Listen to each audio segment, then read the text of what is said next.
It's the Elephant in the Dome, the official podcast of the Washington State Senate Republican Caucus. I'm Tracy Ellis with Senate Republican leader John Braun.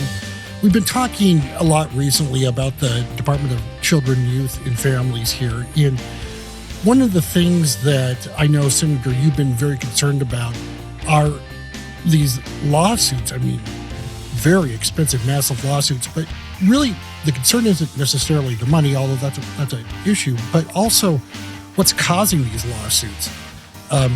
In some cases, children are dying. It's something that I know you're concerned about. It's something that I'm sure a lot of people are concerned about, but it seems to continue. I guess the question is, what can be done about it? We're going to have an example here in just a moment about another state and an attorney general in that state that's very similar to Washington, where Democrats control pretty much every arm of government, every branch of government, and a Democrat attorney general is actually investigating their version of the Department of Children, Youth, and Families. But I guess first off, do you think there needs to be an investigation of this agency? I think absolutely. I think, we have basically, and they have several lines of business. We've talked about many of them: child protective services, foster care, juvenile rehabilitation. It goes on. And in every area, we see problems. And probably the most concerning, and you mentioned this enormous amount of tort action and liability the state is facing. We're now sadly paying $500 million per year. That's a staggering amount in tort claims. And when you really dig into them, most of those are with in one of the programs run by the Department of Children, Youth, and Families. And while, as you said, the cost is staggering by itself, what I think is even a bigger deal is the harm done that leads to these judgments against the state. These are people in our care, vulnerable people in our care, often children in our care, are in the charge of the state, I think is how you put that, and have faced severe injury, in many cases death, and then there's been a suit against the state, and the state is lost because we haven't done our job. And so, two ways to think of that about this. One is think of all the good things we could do if we weren't paying that $500 million in tort liability every year, whether it's sending some money back to the taxpayers or investing in other programs for children. Sky's the limit. There's a ton of things, very good things you could do. But I just said, even more importantly, what kind of harm are we doing when the state's supposed to be in charge? And when we're talking right now about child protective services, the real problem in recent years has been a bill passed a few years ago. It's called the Keeping Families Together Act. And it had a good motive, right? It said, hey, and there's some data that says if it's safe, and that's the key word, to keep children with their families, even if they're not in an ideal situation, that's better, that they have a better chance of long-term success. And at that level, I agree with it. But what we've seen from our state agency that does this, DCYF, is their view of what is safe seems to differ markedly with reality. I mean, the fact is that they are knowingly keeping children in homes where there is a pattern of abuse or has been a pattern of abuse, where there is plain and evident substance abuse, and where there is high risk of physical and mental damage to that child or children, and yet they're just moving on. And I have a little bit of sympathy for them in that the legislature has not seen fit to invest in frontline staff in recent years at a meaningful level. They've instead invested in just a ton of growth in middle management, while we've left the folks who are actually on the front lines with these children basically the same. It demands investigation, whatever the cause. And it doesn't matter. This shouldn't be a partisan issue. This should be, hey, we can't stand by any longer and let these bad things happen to children in the care of the state. And on top of that, there are these issues with overpayments. some worry that there's actual fraud taking place in this department. So you have that as well. Yeah, we talked recently about the audit the state auditor did that showed a very clear and concerning pattern of overpayment. We don't know if that's fraudulent or not, but my gosh, it certainly demands investigation, further investigation. Again, one, potentially wasting enormous amount of money. Two, potentially allowing misuse of that money or potential fraudulent activity to go on. And the people deserve to know what's really happening. Whether it is legal or criminal behavior, there should be consequences. If it's not, let's get to the bottom of it and really understand, not just kind of brush it away and say, oh, it's a hard job, we can't look too hard. It just seems like it's this indifference by the majority Democrats to kind of circle the wagons and say, oh no, we can't take any self-examination. I just think it's unhealthy, not even in a partisan way, but in a good governance way. It's unhealthy for state government and for the long-term effectiveness of state government, and most importantly, for the potential harm it does to children in our care. New Mexico is in a similar situation. They have an agency similar to, excuse me, to DCYF, and there have been all sorts of issues. And the attorney general there is fed up and decided to launch an investigation. Interestingly, like Washington, the legislature and the governor are all Democrats. Our legislature is controlled by Democrats. The governor is a Democrat. The attorney general is a Democrat. But that's not stopping him from investigating really his own an administration run by his own party, because he said enough is enough, basically. Is that something that our attorney general could do here in Washington? Absolutely. And I want to start by saying this is something that the Republican legislators have pushed for several years, is for legislative oversight hearings to look into these cases, these very egregious cases where in some cases there's been a death of a child or harm or near death of a child. So we've pushed legislation to do that. But absolutely, somebody has to stand up and have the moral courage to buck their party and say, look, my job first and foremost is to the people of the state of Washington, and I have a responsibility to look after those in the care of the government, and I'm not going to be dissuaded because I may have to uncover misbehavior by other Democrats. We always hear about this in Congress. We don't hear about it in the Washington State Legislature very often, but you hear about calling for hearings and investigation, and in Congress actually runs these things. I mean, can the legislature do the same thing? Call for an investigation and conduct an investigation into an agency? Absolutely. And I actually say that would be my preferred option. And we've done this before.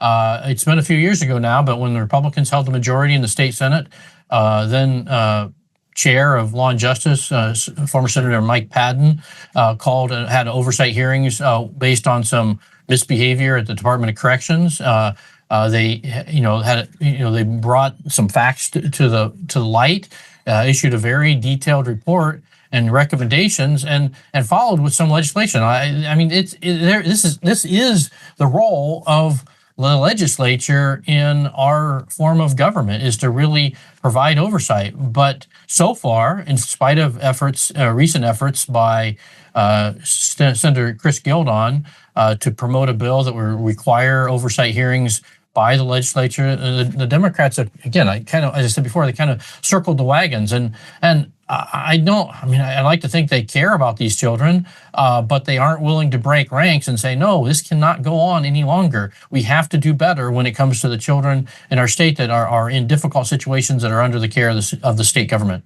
Why do you think Democrats are are they reluctant to do this because the administration is, the governor's a Democrat, or do they not see it as a problem? I guess that's the question.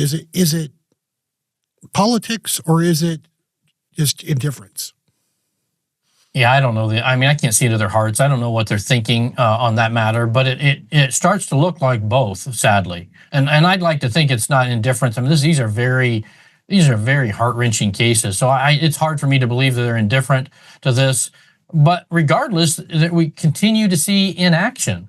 That we're they're willing to sit on their hands and let another session go by without any meaningful action. And there's been bills. I mean, the bills in the House and the Senate to tighten up the law. I mentioned earlier the Keeping Families Together Act to tighten up the law to make sure that if there is any, it doesn't just say if there's potential for harm. It's more clear, because what we see is the agency has interpreted the law as it stands in a very limited way. So they claim their hands are tied. I don't agree with them on that. I think that they're just falling short under the current law. But we could, and Republicans have entered legislation that would require the agency to be more proactive whenever there is substance abuse present in the home, whenever there is a history of abuse or risk of abuse and harm being done to the child. They could take a more proactive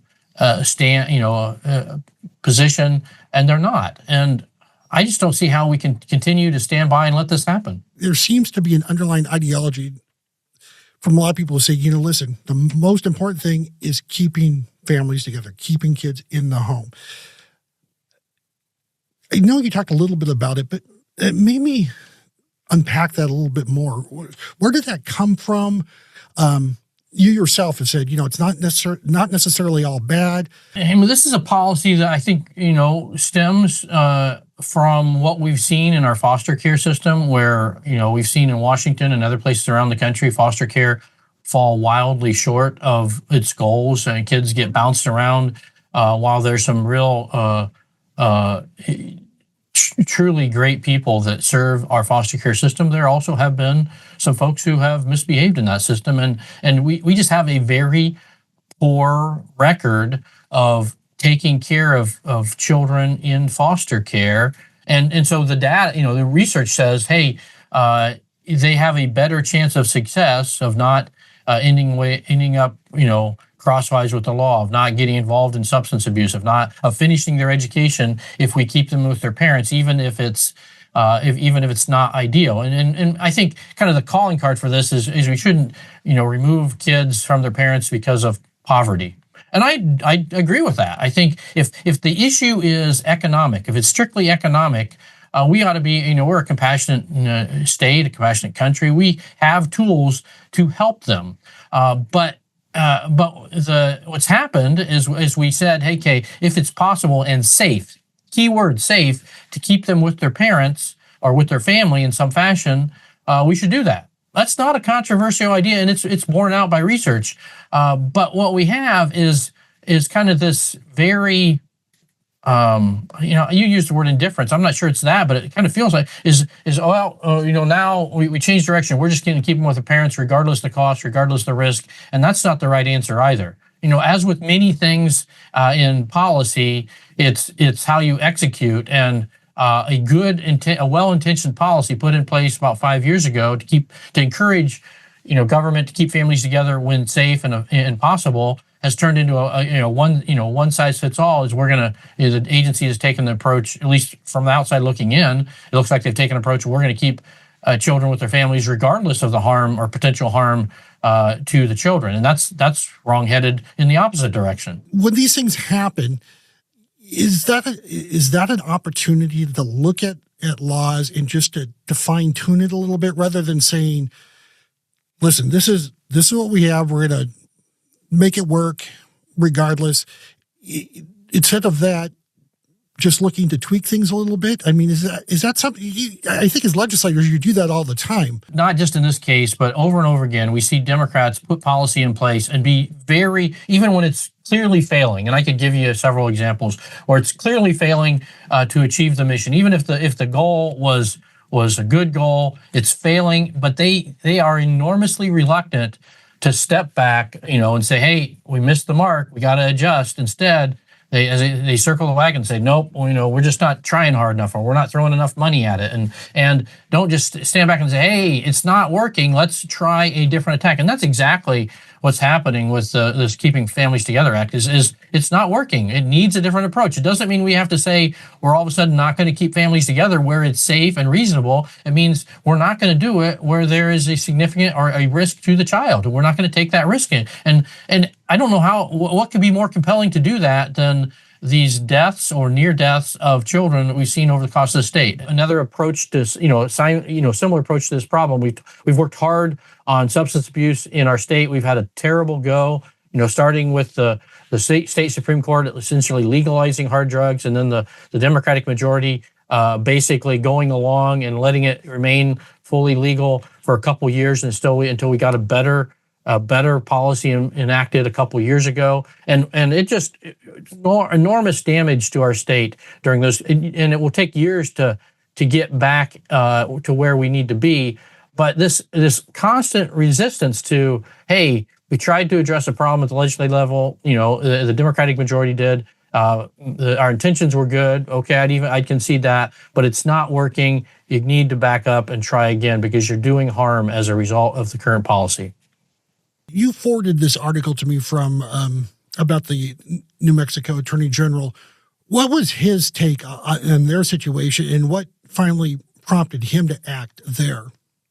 Yeah, I don't think. I mean, I'm paraphrasing a little bit here, but I don't think it's any different than what we've seen and what we've just talked about here in Washington. Is continued harm done to children as a result of I think he would call it misbehavior, and I think in our case we could call it also, and whether in their equivalent of our Department of Children, Youth, and Families, and said, hey, I'm not going to sit on the sidelines any longer and let this continue. I'm going to get involved, and I'm not going to, I don't think he's doing it, in a political way. He's just looking at the good government and how we do better, and he's going to use his authority as the Attorney General to try to get to the bottom of things. Seems an entirely reasonable approach to me, and I don't know the situation in detail, but based on the article I saw, it seems enormously similar to what we have here in the state of Washington. And it's a Democrat investigating a Democrat administration. That's really, in the situation that this state is in right now, that's really the only way it's going to happen, right? I mean, Democrats control every office, the legislature, governor's office, all held by Democrats. So your Republicans can call for investigations until they're blue in the face, right? But the bottom line is it's going to take Democrats to do this. That's right. And there's several ways. I mean, the one example in New Mexico was the Democratic Attorney General investigating the situation. In our state, it could be any number. It could be the Attorney General. It could be the democratically controlled legislature that has oversight hearings. It could be the governor taking action directly within the executive agency and saying, hey, I'm not going to stand by and wait for this to be fixed. I'm going to get more involved. It could be, and we've seen some of this, we talked about it earlier, could be the state auditor, a Democrat in Washington state, increasing the audit frequency or going, trying to understand. And like I said, we saw a statewide audit just recently that's required and that included a portion on DCYF that showed some potential misbehavior. So there's a whole bunch of Democrats within our state in elected office with power in one way or another to take this more seriously. And so far, I think they're all either not moving at all or not moving fast enough or strongly enough to get this issue addressed properly. Did you recently reach out to the governor, write a letter asking for an investigation, or at least a closer look at what's happening there at DCYF? Yeah, I've sent a couple letters now, and it's a little. I mean, we've talked mostly in this case about Child Protective Services and trying to keep these children safe. Those letters were more focused on the fraud, or I should say potential fraud within the child care system supported by the state. But it's the same agency. It's the same agency that runs both these systems, and I would like to see more action, and frankly, more transparent action. It's possible that behind the curtain they're working hard to address the issue, But the public can't see that. They have no idea what's going on. I can't see that. And I'm in a pretty, I'm in a position where I ought to be able to see it. And we're just guessing, or hoping rather, that they're doing something about it. They need to do something about it. They need to do it publicly so that people of the state of Washington can feel like the state is actually focused on correcting missteps and actually looking after the people in their care. That's Senate Republican leader John Braun. I'm Tracy Ellis. This is the Elephant in the Dome, the official podcast of the Washington State Senate Republican Caucus. Please subscribe to our podcast and also subscribe to our YouTube channel. And we'll talk to you again soon.